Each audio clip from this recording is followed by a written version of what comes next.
Abra sua Bíblia no livro de Gênesis, no capítulo 48.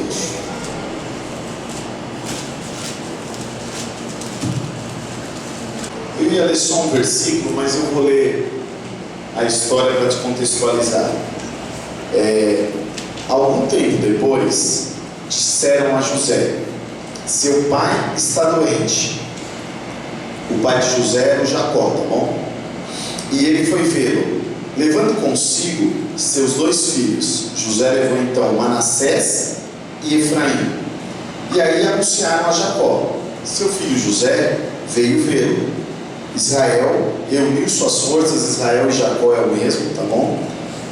Israel reuniu suas forças e assentou-se na cama. Ele estava bem velhinho, já doente.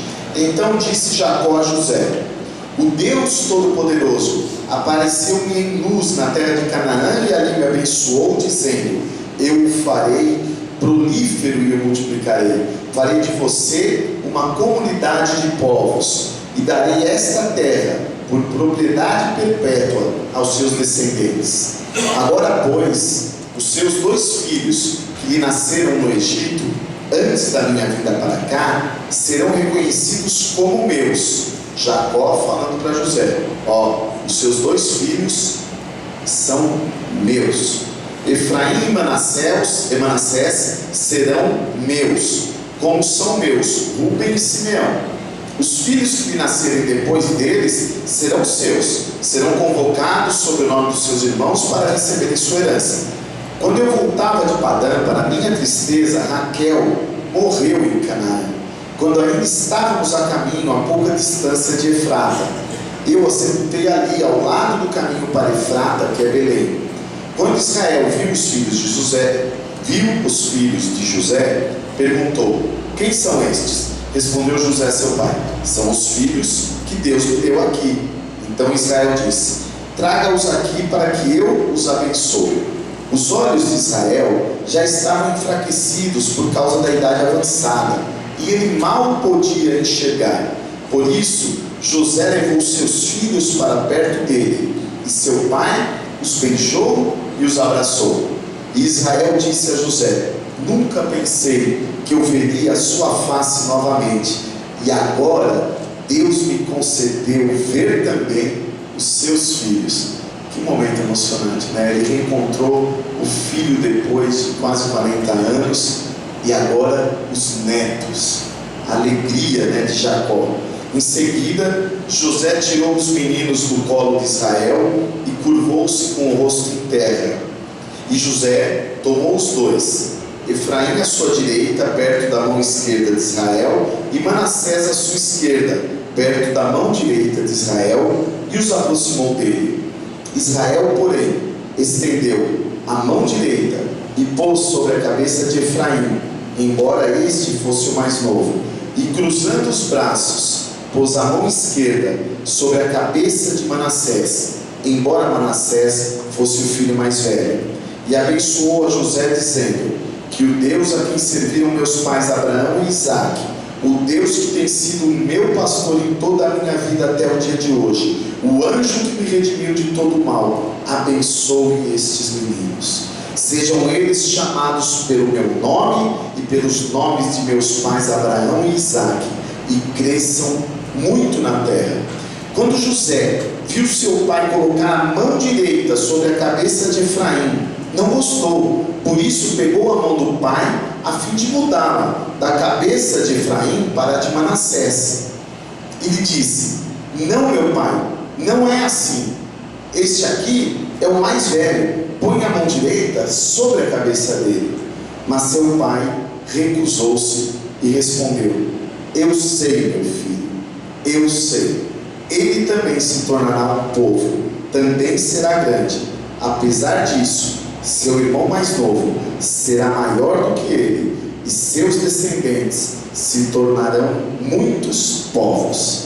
Assim, Jacó os abençoou naquele dia, dizendo: o povo de Israel usará os seus nomes para abençoar uns aos outros com esta expressão: que Deus faça a você como fez a Efraim e a Manassés. Amém? Amém. Até aí. Glória a Deus. Amém? Aleluia.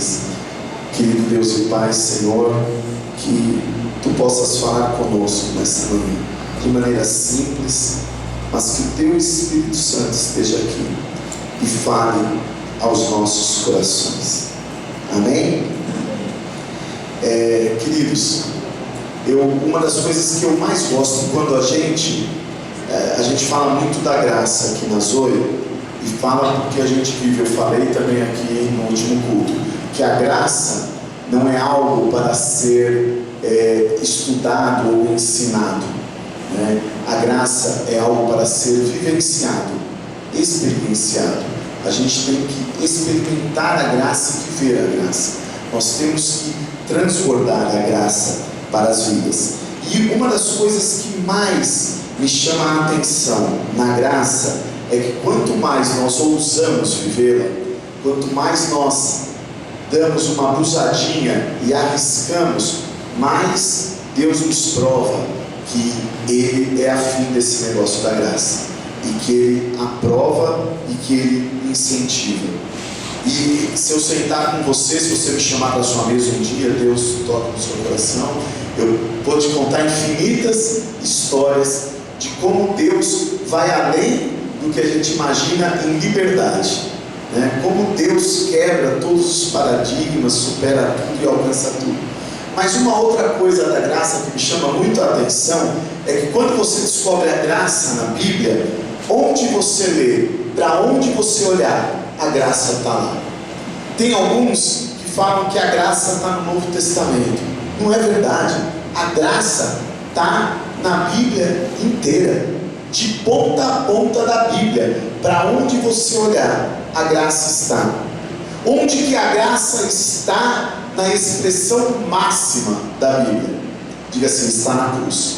A cruz, diga a cruz, é a expressão máxima do amor de Deus e da graça de Deus derramada abundantemente sobre toda a humanidade.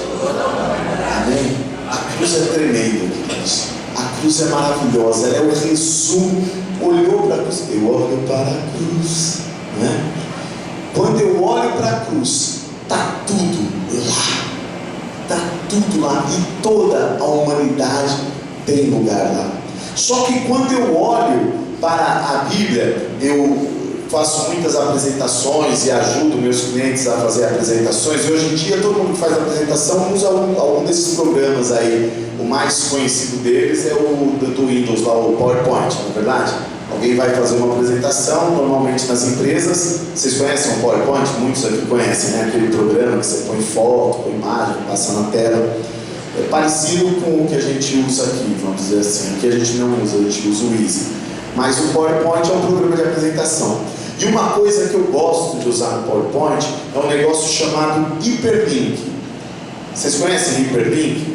Hiperlink é um enderecinho que você põe escondido lá, um código que você põe escondido numa frase, numa palavra ou numa imagem, e quando a pessoa está fazendo a apresentação, se ela levar aquele mouse, aquele dedinho lá e clicar lá, aquilo linka a apresentação num outro lugar. Passa um vídeo, mostra uma foto, põe um áudio de alguém. É um hiperlink. Você estava fazendo a apresentação, mas você clicou ali e você foi remetido para outro lugar.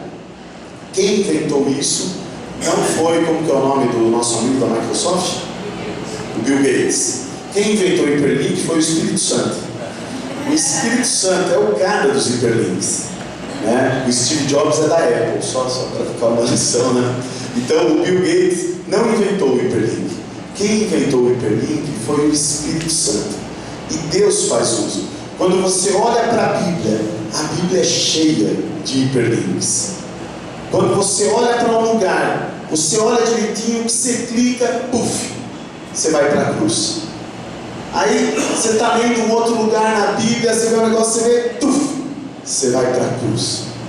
A Bíblia está lotada de passagens, de situações, de histórias que te levam para a cruz. porque a cruz é a expressão máxima do amor e da graça de Deus derramada sobre a humanidade. Amém? Tudo na Bíblia é cruz. Tudo é dele, por ele e para ele. A quem? Ao Cordeiro que foi imolado na cruz. Amém? Preste atenção, leia a Bíblia e fala: Senhor, me mostra a tua graça. E o Senhor vai mostrar para você a cruz. Eu tenho 15 minutos e vou contar em 15 minutos um dos hiperlinks que nos leva para a cruz. Todo mundo aqui, a maioria, conhece a história de José, não é verdade? José era filho de quem? Jacó. Você tem que contar a história enquanto eu tomo água. E era filho de Jacó com Raquel? Com Raquel, né? Não é isso? A Lia foi a que ele pegou de Oropaco, teve que trabalhar 7 anos, mas não curtia muito, não é verdade? Depois teve as escravas, mas a Raquel era a amada de Jacó, não é verdade? Então, Jacó, ele tinha lá os seus filhos, e tinha um deles que era muito sonhador, que era o José, não é isso? José era muito sonhador e muito tagarela. E a Bíblia conta a história deles que por causa da tagarelice, por causa de todas a imaturidade dele, ele acaba sendo vendido, né, como escravo para uma caravana. Essa caravana leva ele para o Egito para trabalhar na casa de Potifar, que era um dos mordomos principais do rei, vamos falar assim, um dos ministros do Egito. Ele é bem sucedido ali na casa de Potifar, mas aí a mulher de Potifar parece que gostava dos garotinhos hebreus e acaba dando uma agarrada nele. Ele fala: não, eu não quero. E ela fala: vem. Ele fala: não. Ela fala: vem. Ele fala: não. Até que ela arranca a roupa dele, ele sai correndo, vira aquela coisa toda. Ele é preso, é acusado injustamente. Ele vai trabalhar, vai ficar lá numa prisão, num calabouço. Aí tem 2 caras que trabalham lá, um copeiro e um padeiro, acho, do faraó, que estão presos lá. Deus revela para José os sonhos e as interpretações dos sonhos daqueles 2. Ele fala: olha, daqui 3 dias Deus vai te chamar. O faraó vai te chamar de volta, tal, legal. Aí o outro se empolga e fala: então me conta também, olha, meu sonho, eu sonhei isso. Então, daqui 3 dias você já era, pô, que mal. Ficou mal, vai morrer daqui 3 dias. E aí o outro, dali 3 dias, o faraó chama e ele vai, e José grita para ele: olha, não se esquece de mim lá. O faraó: pode deixar, beleza, estamos juntos, mano, é nós, né? Nunca mais lembrou do José, que nada. 2 anos depois, José lá preso na cadeia, aí o faraó tem uns sonhos, ele fala: meu, não é que tinha aquele figurinha lá, aquele judeuzinho lá na cadeia? Enfim, ele traz José interpreta os sonhos de faraó: 7 anos de fartura, 7 anos de miséria, se fizer assim, se guardar, de repente, puf, vem um anel no dedo do José, e José se torna primeiro-ministro do reino mais poderoso da face da terra naquela época, né? José está por cima da carne seca. E depois disso, a fome assola o mundo, todo mundo tem que ir para o Egito para buscar comida, inclusive os irmãos que venderam. José casou, José teve filho, José fez lifting, fez botox, passou maquiagem. Os irmãos chegam lá, não reconhecem José. Chegam lá, ele tinha tanta cara de Egito que os irmãos olham, não é ninguém.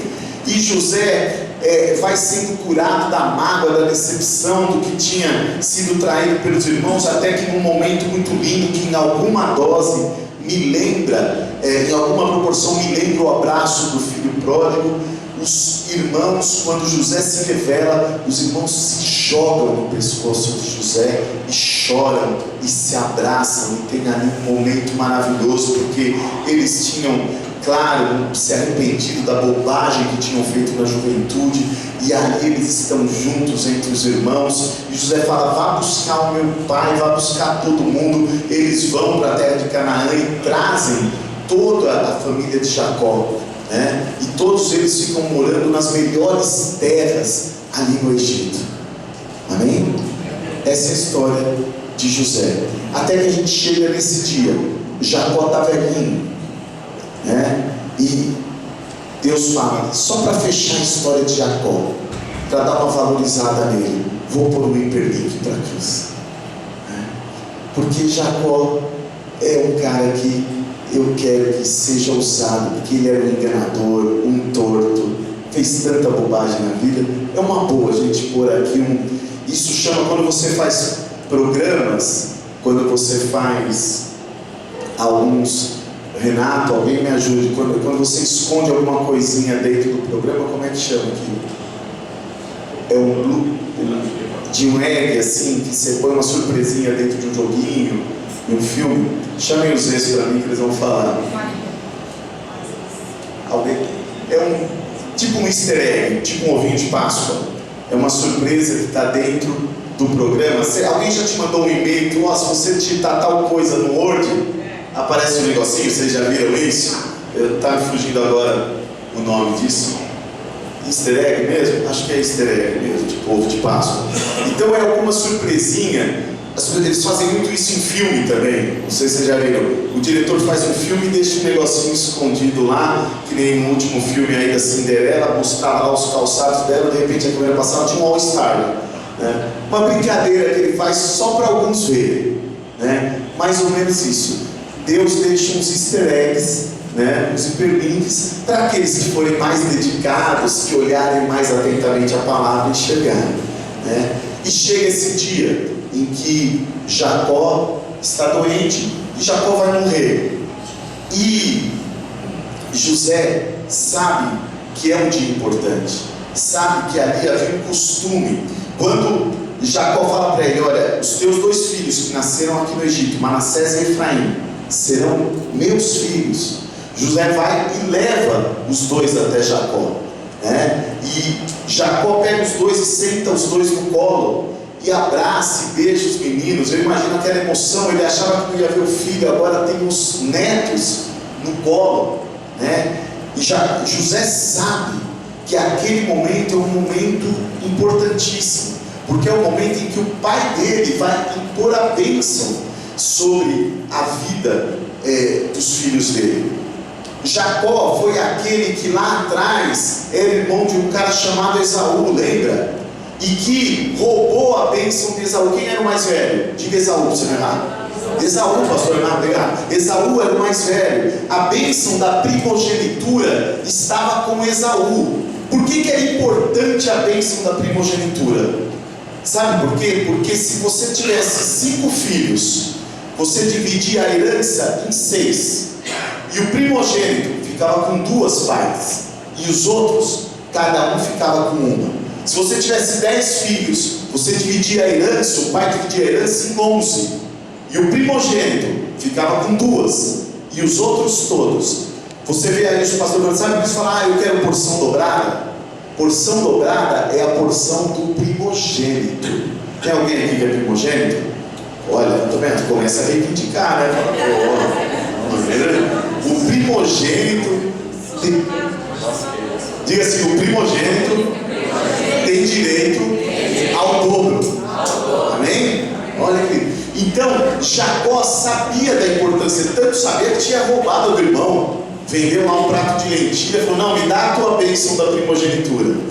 Jacó estava morrendo agora, e ele queria dar essa bênção aos filhos de José, o filho que ele achava que tinha perdido. E José ele aprendeu isso também. Ele fala: é muito importante, esse é um dia muito importante. E ele vai ali levar os filhos dele, e é interessante porque ele está preocupado. Ele fala: Manassés é o mais velho. Ele é judeu, gente, vamos lembrar disso, cara. Estamos falando de dinheiro, né? Manassés é o mais velho, ele tem direito ao dobro. Efraim só é uma parte. E ele leva os 2, e eles estão no colo do pai, aí ele vê, isso aí não vai dar certo, meu pai está cego, não está enxergando direito, ele tira os dois do colo do pai, aí ele se ajoelha para o pai abençoar, aí ele pega os dois e leva, na mão direita dele, ele leva Efraim, que é o mais novo, para ficar na mão esquerda do pai, e na mão esquerda dele, ele leva o Manassés para ficar na mão direita do pai. Falando, meu pai está cego, está aqui, pai, é a hora de abençoar. E posso falar uma coisa? Poxa, mas o dobro, o que ele fez para merecer o dobro? Ele nasceu primeiro. É isso, ele nasceu primeiro, né? E simples assim. E aí você imagina Efraim não adiantava você chorar, lamentar, não tinha essa. Não, mas poxa pai, eu sou tão legal, eu faço tudo, eu sou bacana, faço isso, faço aquilo. O que eu fiz de errado? Por que eu não tenho direito a essa bênção da primogenitura? Porque você nasceu errado. Simples assim. Você nasceu torto. Você nasceu errado. Diga assim: você nasceu errado. Não tem direito à bênção. Diga.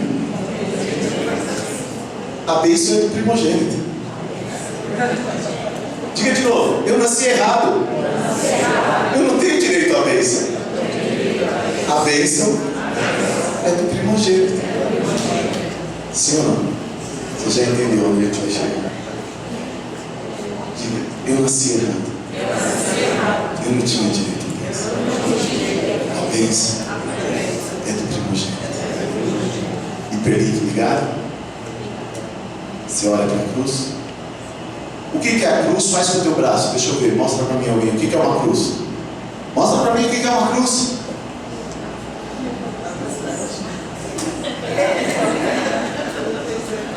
Amém?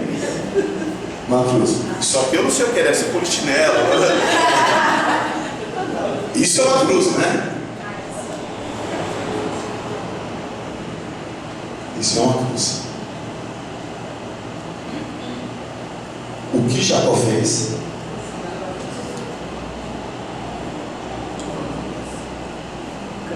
Jacó cruzou as mãos na cabeça dos meninos. José fica indignado. Como assim? Não é assim que se faz. O que é certo, é certo. Quem merece a bênção é Manassés. Quem nasceu primeiro é Manassés.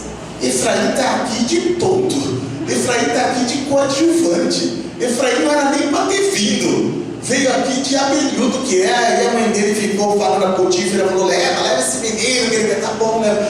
Chega aqui, meu pai está mais cego do que eu imagino. E ele pega a mão do pai e fala: não, pai. Gênesis 48, 16. Não é dessa maneira. Não é assim, pai. E ele pega a mão e quer levar a mão do pai, a mão direita para a cabeça de Manassés e a mão esquerda para a cabeça de Efraim. Gênesis 16, acho que é. É o 17 ou 18? Vai avançando devagarzinho para mim, por favor. Aqui, né? Depois a mão, ele tentou evitar, aí no 18. José disse ao teu pai: não assim, não é assim, meu pai. Eu disse: não é assim. Diga: não é assim. Pai, não é assim. Tem um monte de crentes, tem um monte de cristãos, tem um monte vivendo debaixo do não é assim, meu pai, achando que as coisas de Deus têm uma ordem e tem um formato e tem uma procedência. É assim que se procede, é assim que faz, foi assim que eu aprendi, foi assim que me ensinaram e é assim que tem que ser. Não é assim, meu pai. Tem um monte de cristãos que acham e vivem uma fé pequena. Deus pode restaurar a tua vida. Não é bem assim, meu pai. Deus pode restaurar o teu casamento, a tua família. Não é assim. Deus pode restaurar o teu negócio. Não é assim. Tem um monte de cristãos vivendo não é assim. achando que as coisas estão estabelecidas e vão continuar como foram estabelecidas. Não é assim. Tem uma voz às vezes aí no seu interior dizendo: a bênção não é para você, a bênção é para Manassés. A bênção, Deus abençoa, Deus dá viagem, Deus muda a sorte, não para mim. Deus prospera, Deus dá família, Deus dá filhos, não para mim. Deus muda a história, Deus estabelece um negócio novo, Deus abre uma loja, não para mim. Tem um monte de cristãos vivendo debaixo dessa palavra da lei. Não é assim, porque nós fomos ensinados, e não dá para a gente culpar José. José está indignado, é um escândalo o que o pai dele está fazendo. E tem essa indignação dele, queridos, tem que ser entendida, porque ele foi ensinado dessa maneira. E nós somos ensinados pelo mundo de que as coisas são por merecimento, as coisas são por desempenho, porque você fez por onde, porque você tem um bom desempenho, porque você merece. Mas no Evangelho da Graça não é assim. No Evangelho da Graça não é assim. Eu quero que você entenda isso. Deus está querendo, porque você vai sair daqui hoje para chamar filhos de Deus. E talvez você encontre gente lá fora que está vivendo uma vida de acusação, uma vida de culpa, uma vida de uma autoimagem destruída, pequena, que acha que não tem direitos, que a bênção não é para ele, que a sorte não pode mudar porque não é assim na minha vida, não é assim para mim. A Karina talvez há alguns anos achasse, há algum tempo, falasse: não é assim, não é para mim. Mentira, era para ela, e é bem assim, porque a bênção de Deus é para a tua vida. E você precisa sair daqui convencido. Quando José tenta trocar a mão de Jacó, Jacó fala para ele assim: não, meu filho, eu sei muito bem o que eu estou fazendo, eu não estou cego nem gaga. O que eu estou fazendo é que a bênção do primogênito está alcançando o outro filho. E aí, queridos, a gente tem que olhar para a cruz e entender que na cruz foi exatamente isso. Você tem a cruz aqui, se eu pudesse fazer um desenho, e você tem o globo, a humanidade toda, a terra toda aqui, né? E o que Deus fez foi exatamente isso. Ele pegou a mão direita, que era para estar sobre a cruz, sobre o primogênito, e pôs sobre a humanidade. E pegou a mão esquerda e pôs sobre a vida de Jesus. E sobre Jesus, aquele que não experimentou pecado, Deus o fez pecado por nós, para que nós fôssemos feitos justiça de Deus. Deus colocou sobre a tua vida a mão da bênção da primogenitura. A bênção não era sua, a bênção era de Jesus, a bênção era do primogênito, a bênção era do filho mais velho. Mas Deus cruzou os braços, aleluia. Até quando cruza os braços, Deus nos abençoa. Até de braços cruzados, Ele é poderoso. Entenda isso. Deus cruzou os braços e te abençoou. E olha que lindo, se a gente olhar, Manassés e Efraim nasceram lá no Egito. Manassés quer dizer: do meu passado eu já não me lembro mais. É esquecimento. Isso quer dizer Manassés: do meu passado eu já não me lembro mais. E Efraim quer dizer: eu sou uma terra fértil, eu sou frutífero, eu multiplico e gero muitos. Amém? Agora entenda isso. O que a cruz faz com você é exatamente isso. Diga assim: eu tenho Manassés que trocou a bênção comigo. A bênção que era dele veio sobre a minha vida, porque Deus cruzou os braços. E por causa disso, do meu passado, eu já não me lembro mais. Aleluia. E agora eu sou produtivo, fértil, terra que gera muitos filhos. Vamos chamar os adoradores, irmão. Você está entendendo isso? Deus cruzou os braços e mudou a tua e a minha história. Nós não éramos os primogênitos, nós não éramos os merecedores da bênção, mas nós recebemos porção dobrada de Deus sobre as nossas vidas.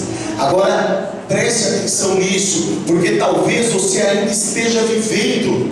Preste muita atenção nisso que eu vou falar, né? O que aconteceu com Moisés ali no Egito? O que aconteceu com José ali no Egito foi que Deus queria prosperá-lo, e Deus de fato o prosperou. Ele se tornou o cara mais poderoso depois de Faraó. Mas antes de prosperá-lo, Deus precisava curar o coração de José da mágoa, de tudo que ele tinha sofrido, de todas as vergonhas, de todas as traições do irmão, da mulher de Potifar, do cara que esqueceu ele na cadeia, de tudo que ele sofreu, dos anos de sofrimento. E quando Deus muda a sorte dele, que ele fica rico, ele ganha anel, ele se casa, e ele tem o primeiro filho é Manassés, e ele fala: do meu passado não vou mais me lembrar, eu quero ser curado no meu coração. Entenda isso, para que você receba Efraim, para que você receba fertilidade, para que você receba produtividade na tua vida, você precisa gerar Manassés. Você precisa gerar esquecimento, você precisa virar a página, você precisa se esquecer do que te fizeram, você precisa perdoar aqueles que te magoaram e te traíram, para que você possa trazer à luz Efraim na sua vida, para que você possa gerar as riquezas. Você entende? É disso que a cruz fala, porque Deus fez isso por você. Na cruz Ele apagou o seu passado e te deu Efraim, te deu uma vida nova. Mas você precisa fazer isso com você. Você precisa apagar o teu passado, e você precisa desejar o novo que Deus tem para a sua vida. Você precisa gerar o novo. Amém, Deus do Pai, Senhor. Senhor, nós nos rendemos a Ti, Pai. Nos rendemos na Tua presença, Senhor. Eis-nos aqui, Senhor. Nós não éramos merecedores da bênção, não éramos merecedores do Teu favor, Senhor. Não éramos merecedores, Senhor Deus, de sermos reconhecidos como filhos benditos, Pai. Mas o Senhor cruzou os braços. O Senhor depositou sobre nós a bênção que era sobre o teu primogênito. Todos nós tínhamos nascido e nascemos errado. Nós nascemos debaixo do pecado. Nascemos, a tua palavra nos diz que não há um sequer que não tenha pecado, que esteja destituído da sua presença, da sua glória, Senhor Deus. Mas, Pai, o Senhor nos amou, o Senhor nos alcançou, e na cruz o Senhor mudou a nossa história, o Senhor nos transformou. Pai, nós queremos sair daqui hoje tocados por essa palavra, mexidos por essa palavra, Senhor Deus. Obrigado porque há um Manassés sobre as nossas vidas. Obrigado, Senhor, porque Jesus Cristo é o nosso Manassés, e Ele trocou de lugar conosco, e a bênção que era para a vida dele veio sobre as nossas vidas. Obrigado, Senhor, porque do nosso passado o Senhor já não se lembra, e agora o Senhor nos tem um futuro fértil, produtivo. Pai, nós queremos gerar frutos, nós queremos gerar filhos, queremos trazer filhos de volta para a tua presença, de volta para a tua casa. Me ajude esta semana, Pai, a que eu possa trazer outros filhos, trazendo com amor, com relacionamento, sabendo ouvir, sabendo escutar, respeitando, caminhando juntos, sentando à mesa, Pai. Ah, Senhor, obrigado por tantos segredos escondidos na sua palavra, que o Senhor revela para aqueles que te temem. Obrigado pela tua graça, que está toda ela na tua palavra. Pai, Eu não sou um crente daquele, não é assim, não desse jeito, não é para mim. Mas eu sou um crente que tem um Manassés sobre a minha vida. Eu sou um crente que tem a palavra de fertilidade e produtividade sobre a minha vida. Eu saio daqui com autoridade de filho que foi abençoado com porção dobrada, Pai. E eu saio daqui para declarar aos quatro cantos que eu sou filho amado de Deus, que sobre a minha vida há uma bênção, o meu passado está jogado no esquecimento, não há acusação contra a minha vida, e eu sigo para viver a colheita abundante que Deus tem para mim. Em nome de Jesus, eu saio daqui hoje com essa autoridade. Eu saio daqui hoje com esse entendimento de que a bênção de Manassés, através de Jesus Cristo, me alcançou. E assim como o povo judeu saía abençoando, que você seja como Manassés e Efraim. Eu declaro que eu saio daqui como Manassés e Efraim, com o passado esquecido, mas com um futuro produtivo à minha frente, de sonhos a serem realizados. Os sonhos do sonhador José se cumpriram na vida dos filhos dele, na vida de Manassés e de Efraim. E os teus sonhos, Pai, se cumprirão na minha vida. Eu declaro isso em nome de Jesus. Amém? Aplauda ao Senhor pela vida. Glória a Deus. Estenda a sua mão, curva a sua cabeça.